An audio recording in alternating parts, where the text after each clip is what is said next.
Olá, como está? Como foi a sua semana?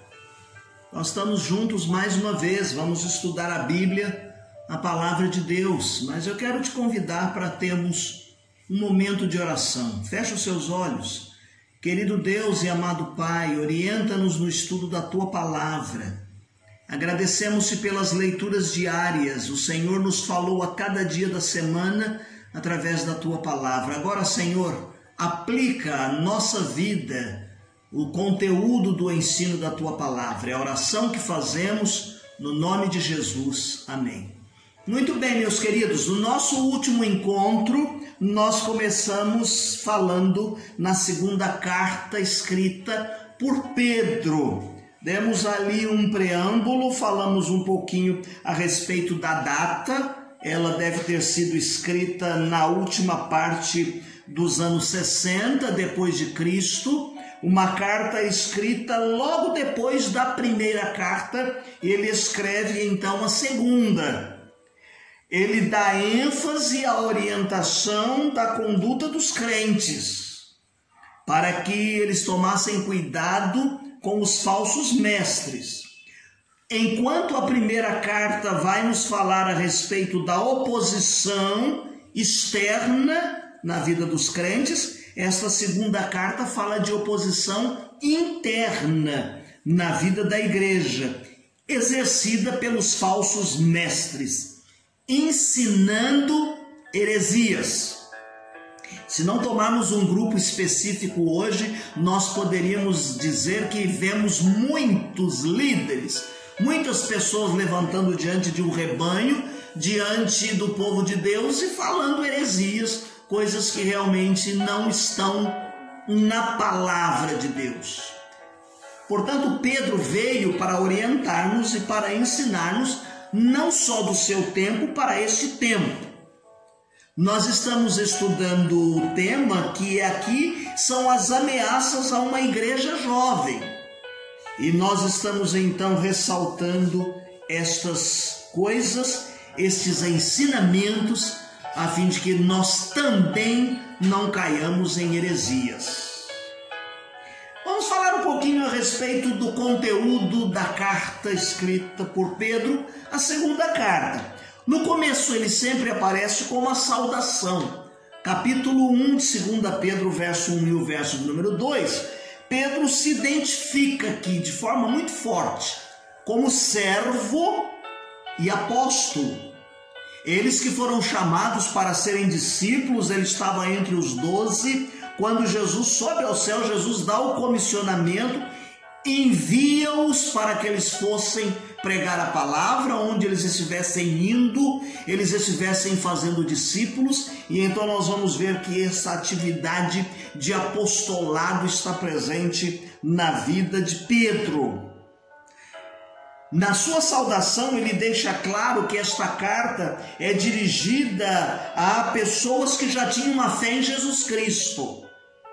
Estas referências estão no capítulo 1, o verso de número 16, o capítulo 2, o verso de número 1, e o capítulo 3, o verso de número 1.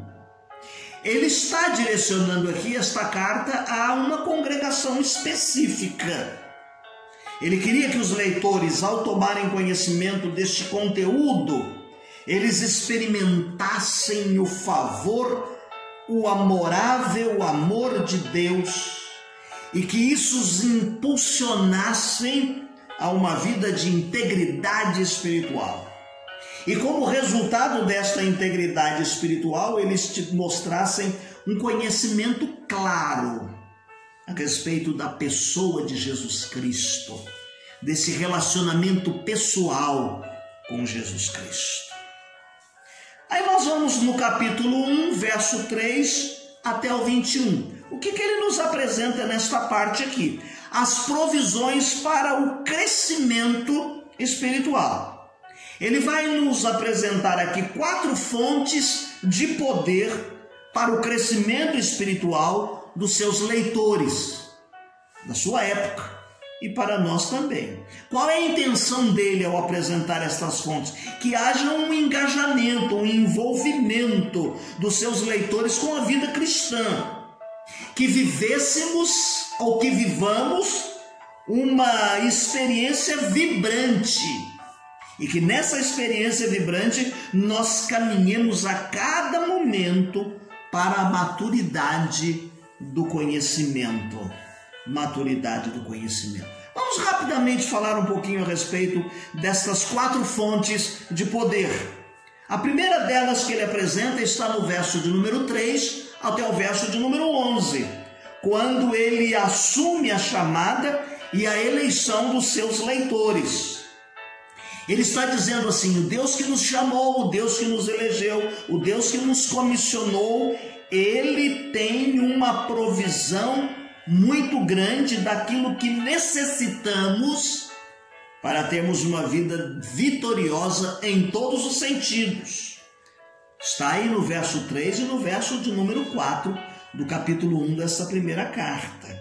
Ele está dizendo aqui que o crente precisa crescer em muitas áreas da sua vida. Olha, eu quero ler aqui para você o que está no verso de número 4. É bem verdade que você já fez a leitura diária, mas deixe-me ressaltar aqui nesse momento 7 áreas da nossa vida que estarão presentes e que nós evidenciaremos através das qualidades do caráter cristão. 1 Pedro capítulo 1, o verso de número 3 e 4. Visto como o seu divino poder nos deu tudo que diz respeito à vida, à piedade, pelo conhecimento daquele que nos chamou por sua glória e virtude, pelos quais ele tem nos dado grandiosíssima e preciosas promessas. E aí ele vai dizer aqui uma lista de algumas coisas que estão a partir do verso de número 5. E vós também, pondo nisto como toda diligência, acrescentai a vossa fé. A base aqui é a fé. E a partir da base da fé, ele vai erigir, ele vai levantar um edifício com estas virtudes, que ele diz assim: a virtude é a virtude unida à ciência, e a ciência a temperança, e a temperança a paciência, e a paciência a piedade, e a piedade é o amor fraternal, e é o amor fraternal a caridade. E ele diz assim: se houver isto, se abundarem estas coisas na sua vida, você não vai ficar ocioso, você não vai ficar estéril no conhecimento de nosso Senhor e Salvador Jesus Cristo. Olha que coisa bonita, essas qualidades sendo desenvolvidas na vida do crente, como se fosse uma construção. E toda a nossa preocupação e esse envolvimento não dá tempo para a ociosidade, pelo contrário, é o crescimento. A segunda fonte de poder que ele apresenta aqui, meus queridos, está do verso de número 12 ao verso de número 15. Ele coloca o seu próprio testemunho. E o seu testemunho aqui é como um incentivo para o crescimento espiritual dos seus leitores. Assim como em algum outro momento ele vai dizer assim: sede meus imitadores como eu sou de Cristo, ele se coloca aqui como exemplo, mas a sua vida está baseada na pessoa de Jesus Cristo. A impressão que Pedro nos passa aqui é que ele está escrevendo um testamento, porque ele está antevendo o tempo da sua partida, o tempo da sua morte. Então ele quer estimular os irmãos e as irmãs do seu tempo, a mim e a você, a fim de que nós possamos ter um compromisso, que vivamos uma vida dedicada e irrestrita de compromisso com o Senhor Jesus Cristo. E nisso então ele vai cumprir o seu objetivo por meio de diversos lembretes ao longo da sua carta, Olha o que diz o verso de número 13: e tendo por justo, enquanto estiver nesse tabernáculo, despertai-vos com admoestação. Ele vai admoestar durante a escritura desta segunda carta. A terceira fonte de poder que ele vai nos mostrar aqui é a glória majestosa de Jesus Cristo. Verso 16 até o 18. Algumas pessoas estavam desdenhando da ideia de que Jesus Cristo realmente, que Jesus fosse o Cristo. Muitas das discussões estão presentes nesta carta. Algumas pessoas estão dizendo que os crentes deveriam desanimar, porque ele havia feito promessa e esta promessa não está sendo cumprida. E aí Pedro vem reforçar isso e estimular os crentes dizendo assim: olha, o que eu estou ensinando não está baseado em fábulas, em contos, em o que alguém disse. Ele vai colocar aqui que ele próprio estava lá no Monte da Transfiguração. Lembram quando Jesus chamou 3 discípulos para orar com ele pouco antes da sua crucificação? E Jesus vai no Monte da Transfiguração. Então Pedro, quando Jesus desce, eles veem Jesus com o rosto transfigurado. Então ele diz assim: eu sou testemunha de que verdadeiramente a glória de Deus está em Jesus Cristo. E essa é uma realidade que nós podemos experimentar quando vivemos uma vida na pessoa bendita de Jesus Cristo. A quarta fonte de poder que ele nos mostra aqui é que os crentes deveriam viver baseados na mensagem profética colocada nas Escrituras. Verso 19 até o 21. Esse mesmo Pedro que viu a transfiguração e sentiu os efeitos desta transfiguração, ele está dizendo assim: esse Cristo que subiu no céu, ele prometeu que vai voltar. E nós temos que crer e vivermos de forma segura nesta firme promessa. E nesta promessa nós encontramos a orientação para vivermos a cada dia, porque cremos no Cristo que há de vir. A Bíblia é confiável. Ele está dizendo essas coisas estão escritas nas Escrituras. Olha o que diz aí o verso de número 21, que nós gostamos de citar. Porque a profecia nunca foi proferida por vontade de homem algum, mas os homens santos de Deus falaram inspirados pelo Espírito Santo de Deus. Vamos avançar um pouquinho mais? Vamos agora para o capítulo 2, verso 1 até o 22, quando ele vai falar do perigo do ensino dos falsos. Ele utiliza de muitos exemplos para advertir os seus leitores a respeito do perigo de estarem ouvindo e aprendendo com falsos mestres. E ele coloca aqui no verso de 1 a 3 do capítulo 2 desta segunda carta, que muitos deles estão vivendo a imoralidade e a cobiça. Ele demonstra isso claramente. Ele diz também do verso de número 4 ao 9, mencionando fatos do Antigo Testamento, ele diz assim: se assim como Deus exerceu o seu juízo por causa da vida destes homens, ele também fará agora.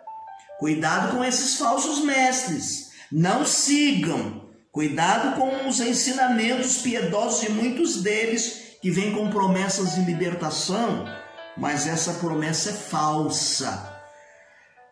Ele denuncia o orgulho, ele denuncia a arrogância, ele denuncia a cobiça dos hereges. Ele diz assim: olha, cuidado com esses ensinos vazios para vocês não serem seduzidos. No verso de número 20 até o verso de número 22 do capítulo 2, ele fala que há muitos que assumiram uma forma superficial de compromisso com Cristo e depois voltaram à velha vida, voltaram a viver no pecado. E aqui é um texto que muitas pessoas não gostam muito de ouvir isto, mas a Bíblia diz que aqueles que experimentaram um pouco de Cristo e que abandonam a verdade e que voltam à vida vazia que viviam antes, que foram após os falsos e aprenderam com eles, que aprenderam com os que tinham uma pretensa fé, que não aprenderam e viveram uma vida genuína. O que diz o verso de número 22 aí: é como o cão que volta ao seu vômito e como a porca lavada que se esponja e volta à lama. É difícil a estas pessoas, dentro do juízo de Deus, voltar e retornar, porque disseram que conheceram a verdade, que tinham aqui um entendimento, mostram uma pretensa fé e depois voltam à velha vida. Por último, eu quero hoje falar com você um pouquinho no capítulo 3, até o verso de número 13. Ele lembra a volta do Senhor. Aqui ele encontra uma brecha na doutrina falsa dos mestres, porque eles negavam a volta de Jesus Cristo. E ele então lembra aos seus leitores que eles devem viver uma vida de dependência na volta do Senhor Jesus Cristo. Muitos daqueles líderes eram céticos. Quando a gente olha o verso do número 4 aí no capítulo 3, ele diz assim: onde está a promessa que vocês tinham de que Cristo ia voltar? Desde os seus pais, desde os tempos antepassados, que esta promessa está sendo dita. O mundo está aí, como foi criado, como testemunho de que as coisas não mudam. E aí Pedro se levanta e diz assim: o Senhor não retarda a sua promessa. Ainda que alguns a tenham por tardia, ele é longânimo, não querendo que nenhum de vós se perca, senão que todos venham ao arrependimento. Em outras palavras, Deus está postergando e retardando a volta de Jesus para que haja um tempo maior para que aqueles que estão com o coração duro sejam convencidos, evangelizados e entreguem a sua vida nas mãos de Cristo. Essa demora não é um mal, é uma benignidade, uma oportunidade, um tempo que Deus provê para que pecadores desenvolvam a sua fé em Jesus Cristo. Capítulo 3, verso de número 9. Pedro estava certíssimo da volta de Jesus Cristo. Estava certíssimo do cumprimento desta promessa. Mas ela virá com poder destruidor. E virá no momento em que as pessoas menos esperam. Vamos parar aqui. No próximo domingo nós vamos dar sequência. Nós vamos aplicar a mensagem da segunda carta de Pedro para a igreja hoje e vamos fazer as orientações e as considerações finais. Eu quero só lembrar aqui 2 ou 3 linhas de um hino do nosso cantor cristão, que é o de 489. Não sei quando Cristo Jesus há de vir, e nem qual o dia em que eu hei de partir, mas eu sei que notando o seu rosto luzir, será grande glória para mim. Será grande glória para mim, será grande glória para mim. Mas eu sei que notando o seu rosto luzir, será grande glória para mim. Não deixe de fazer a sua leitura diária, que nós transcrevemos aí no final dessa transmissão. Também o texto que aparece, a leitura anual da Bíblia. Você vai lendo os textos que aparecem. Se você tem a revista do Manancial para a leitura diária, lá também aparecem textos para você ler a Bíblia durante toda esta semana. No próximo mês nós vamos estar lembrando da nossa Escola Bíblica Dominical. Vamos estar orando e intercedendo a Deus, a fim de que Deus possa nos permitir que vençamos esse tempo de reclusão e tenhamos tempo de reuniões, de estarmos juntos para aprendermos da palavra de Deus. Deus te abençoe, tenha uma semana feliz, uma semana abençoada.